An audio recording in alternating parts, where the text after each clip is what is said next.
we're going to be diving right into this. When you log in and once you choose that you want to actually implement surcharging as a way of eliminating some of the cost of credit card acceptance, you will have access to this Strictly Zero platform. And when you log in, it takes you immediately to this main dashboard, which you're seeing here right now.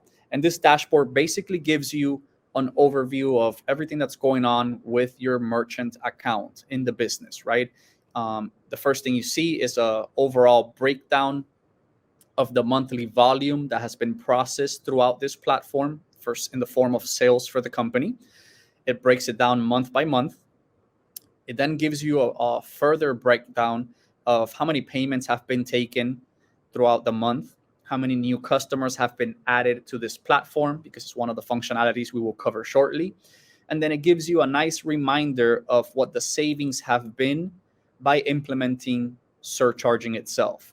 For those of you that are not necessarily familiar, surcharging is basically having the ability to pass on the cost of credit card acceptance to the end user, of course, in a compliant manner, which means that it can only be done for credit card transactions, not debit, which is one of the main features of this platform, which it will determine the type of card the end user is using to make a payment.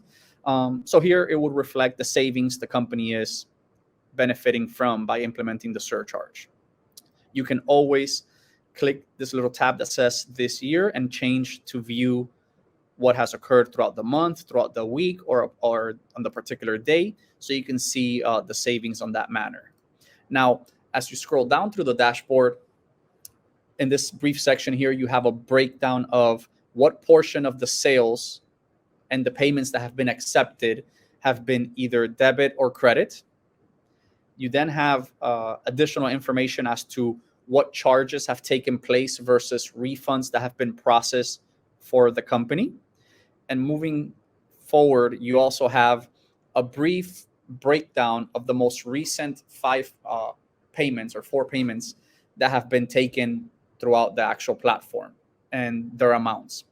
On the right-hand side, you also have a glimpse of any invoices that have been generated and if they're overdue or if they're still like in the draft mode. And then moving along, you also have the different channels of where the payments were taken, whether they were taken manually by utilizing the virtual terminal, which we will utilize shortly, or whether it was done in the form of a recurring payment or any other form of functionality of how you can utilize this platform to collect payments. And then lastly, on the right-hand side, you'll have payment links. This basically shows any payment links that have been created and sent out, if they've been paid in full, if they've been partially paid, or if they have not been collected as of yet. So this is the main section that you're welcomed into when you log into the Strictly Zero platform. This is the dashboard. On the top right-hand side, you see the question mark here. This is our help center. When you click it, it basically takes you to the whole help center, which it breaks down tab by tab everything you can do within the platform and all of its functionalities, which we will cover shortly. Going back to the platform, we will now dive in more in details as to the different functionalities you can do within that platform. Keep in mind, one of the capabilities of this technology is that you can have multiple businesses or multiple MIDs or merchant accounts, as they're called, linked within this platform. So here where you read Zero Technologies is where the business name would reflect. And if you had multiple companies linked, you would be able to click down and toggle between your individual companies. So you have the ability to take payments from multiple of your businesses without having to log out and have different users for that.